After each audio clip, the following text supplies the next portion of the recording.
क्या आप लोग जानते हैं सच्चाई क्या है? श्रेया के मुंह से ये बात सुनते ही स्टाफ रूम में बैठे सभी टीचरों का ध्यान श्रेया पर गया। श्रेया को देखते ही सभी के रिएक्शन चेंज हो गए। सारे टीचर्स एक साथ खामोश हो गए। सारे टीचर एक बात मन ही मन में जानते थे कि श्रेया को हर्ट करना उनकी नौकरी और आने वाले करियर के लिए ठीक नहीं रहेगा। सभी टीचर्स एक बात अच्छी तरह जानते थे कि आकाश गुलेरिया स्कूल के मैनेजमेंट पर और इस पूरे शहर पर क्या होट रखता था। अगर श्रेया ने एक छोटी सी भी कंप्लेन आकाश गुलेरिया को कर दी तो आकाश गुलेरिया उस टीचर्स का करियर हमेशा के लिए बर्बाद कर सकता था। सारे टीचर्स चुपचाप अपना सर नीचे करके अपना अपना काम करने लगे। तभी कोने में बैठे प्रोफेसर ने अपनी जगह से उठकर कहा, देखो बेटा, हमें माफ कर दो। हम सब बिना सोचे समझे यूं ही कुछ भी कहते रहे। मगर मैं तुमसे हाथ जोड़कर विनती करता हूँ, हमारी कंप्लेन मत करना। मेरा पूरा परिवार मेरे ही सहारे पर है, और अगर ये नौकरी चली गई तो इस उम्र में मुझे और कोई नौकरी पर नहीं रखेगा। मुझे माफ कर देना। क्या है ना, रिटायरमेंट नजदीक आ रहा है, इसलिए दिमाग में तरह तरह के ख्याल आते रहते हैं। श्रेया ये देखकर हैरान थी कि वो प्रोफेसर कितना डर गया था। उसके चेहरे की घबराहट से श्रेया को ये एहसास हो रहा था कि मन ही मन वो प्रोफेसर पता नहीं श्रेया को किस तरह की लड़की समझ रहा था। एक ऐसी सरफरी लड़की जो किसी छोटी सी बात पर अपने पावरफुल आशिक को जाकर कंप्लेन करेगी और उसका आशिक उस बूढ़े प्रोफेसर को इतनी छोटी सी गलती की इतनी बड़ी सजा देगा।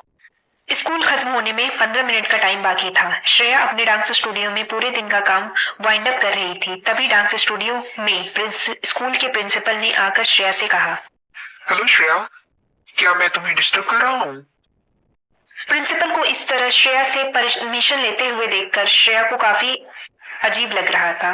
प्रिंसिपल के सामने बिल्कुल अदब से खड़े होते हुए श्रेया ने कहा, नो सर, मैं बस अपना काम वाइंड अप कर रही थी। टेल मी सर, अगर आपको मुझसे कुछ काम था तो मुझे ऑफिस बुला लिया होता। श्रेया की बात सुनते ही प्रिंसिपल अपने दोनों हाथ उठाकर इशारे से मना करते हुए कहने लगे, अरे नहीं नहीं, मैं जानता हूँ तुम सारा दिन बिजी रहती हो। मैं तो बस तुमसे ये कहने आया था कि स्कूल के बाहर काफी प्रेस रिपोर्टर जमा हो गए हैं, खामखा तुम्हें परेशान करेंगे। मैंने सोचा ये बात तुम्हें बता दूं। श्रेया ने अपने डांस स्टूडियो की खिड़की से बाहर झांककर देखा तो स्कूल के मेन गेट पर कई प्रेस रिपोर्टर और न्यूज चैनल की बड़ी वैन आकर खड़ी थी। श्रेया को समझ नहीं आ रहा था कि आजकल की मीडिया को आखिर हो क्या गया था। किसी के घर की पर्सनल बातें पब्लिसाइज करके इन्हें कौन सी ब्रेकिंग न्यूज मिल जाती थी। पीछे खड़ी प्रिंसिपल साहब ने श्रेया से पूछा, क्या करना चाहोगी तुम? क्या तुम अकेले ही स्कूल से जाना चाहोगी या पिंकी को साथ लेकर जाना चाहोगी? श्रेया ने कुछ देर सोचने के बाद प्रिंसिपल साहब से कहा, जी मैं पिंकी को अपने साथ ले जाऊंगी। श्रेया पिंकी और यश को लेकर स्कूल के पिछले दरवाजे से बाहर निकलने लगी। प्रिंसिपल साहब ने सोचा कि श्रेया बच्चों के साथ आगे के दरवाजे से निकलेगी तो हो सकता था कि प्रेस रिपोर्टर वाले श्रेया का रास्ता रोककर उसे तरह तरह के सवाल पूछते। जब तक एक प्यून श्रेया को स्कूल के बच्चों के साथ पीछे वाले दरवाजे पर आया। दरवाजे के पास दरवाजा खोलते ही अचानक ही मीडिया की भीड़ स्कूल गेट के अंदर घुस आई। मीडिया की भीड़ ने श्रेया और बच्चों को चारों तरफ से घेर लिया था। श्रेया को सोच पाती या समझ पाती उससे पहले सारे मीडिया रिपोर्टर एक के बाद एक श्रेया को लगातार सवाल पूछने लगे। रिपोर्टर्स का शोर इतना बड़ा था कि नन्ही सी पिंकी डर कर श्रेया के पांव से लिपट गई। श्रेया ने किसी तरह नन्ही सी पिंकी को अपने हाथ में उठा लिया और सीने से लगा लिया। पिंकी ने अपनी मम्मा के कंधों पर सिर रखकर आंखें बंद कर ली। एक प्रेस रिपोर्टर ने श्रेया से पूछा, कैसा लग रहा है आपको रातों रात इतने बड़े बिजनेस टाइकून के साथ रिलेशनशिप में आकर? तभी एक रिपोर्टर ने पूछा, मिस्टर आकाश गुलेरिया के साथ संबंध बनाने के लिए आपने कौन सी स्ट्रैटेजी इस्तेमाल की थी? तभी एक बड़ी न्यूज के पत्रकार ने श्रेया के मुंह के पास अपना माइक्रोफोन रखते हुए कहा, हमारे न्यूज चैनल से जुड़े दर्शक सिर्फ इतना जानना चाहते हैं कि एक परिवार को एक दूसरे से अलग करने से पहले क्या आपके मन में एक बार भी इमोशन नहीं जागे?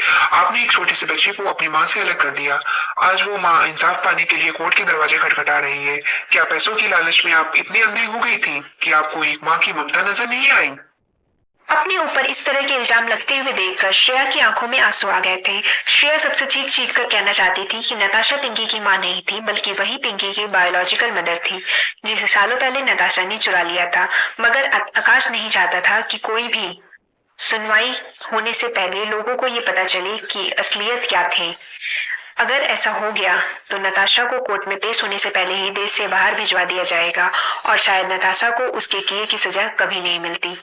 आकाश की बताई हुई बातें जब श्रेया को याद आई तो श्रेया ने अपने होठों पर अपने बयान को दबा दिया। श्रेया किसी तरह प्रेस रिपोर्टर से पिंकी को बचाकर बाहर निकलना चाहती थी। श्रेया उस रिपोर्टर को ढकेलकर आगे बढ़ना चाहती थी, मगर जैसे ही श्रेया ने ऐसा करने की कोशिश की, वो रिपोर्टर जोर से जमीन पर गिर गया। जमीन पर पड़े रिपोर्टर को देखकर बाकी के पत्रकार अपने अपने कैमरा उस जमीन पर पड़े रिपोर्टर की ओर करके कहने लगे, तो देखा आप सभी ने किस तरह इस लड़की पर शोहरत का जादू सर चढ़कर बोल रहा है। इसे मीडिया की कोई परवाह नहीं है। आप लोगों के सामने इसने मीडिया के कर्मचारी को जमीन पर फेंक कर उसका कैमरा तोड़ दिया। सारे मीडिया वाले और प्रेस रिपोर्टर श्रेया के बारे में तरह तरह की बातें करने लगे। श्रेया से उनकी बातें बर्दाश्त नहीं हो रही थी। श्रेया वहां से पिंकी को अपने हाथों में पकड़े दौड़कर आकाश की भिजवाई हुई कार के अंदर जाकर बैठ गई। यश भी पिंकी और श्रेया के साथ साथ कार में जाकर बैठ गया था। कार में बैठते ही श्रेया ने आकाश को फोन लगाकर सब कुछ बता दिया। जब श्रेया बच्चों के साथ गुलेरिया हाउस पहुंची, तब उसी वक्त ऑफिस का सारा कामकाज छोड़कर आकाश भी गुलेरिया हाउस पहुंच चुका था। आकाश को देखते ही श्रेया दौड़कर आकाश के पास गई और अपना सर आकाश के सीने पर रख दिया। श्रेया जोर जोर से सिसकियां लेते हुए रोने लगी थी। आकाश श्रेया को समझाते हुए कहने लगा, देखो ये बहुत आम बात है, बस कुछ दिनों की बात है। एक बार कोर्ट में सबके सामने सच्चाई बाहर आ जाएगी, फिर ये सब कुछ बंद हो जाएगा। मीडिया वालों का तो काम ही है बात का बतंगड़ बनाना। आकाश ने श्रेया को कुछ दिनों की छुट्टी लेने को बोला और उसे सोफे पर बिठा दिया। तभी आकाश का एक असिस्टेंट आकाश के पास आईपैड लेकर आ गया। आकाश श्रेया से दूर जाकर असिस्टेंट की बताई हुई न्यूज लिंक देखने लगा। उस न्यूज लिंक में एक बेहद घबराया हुआ प्रेस रिपोर्टर बयान दे रहा था, मुझे नहीं पता था कि मेरा पाला ऐसे सादे लोगों से पड़ेगा।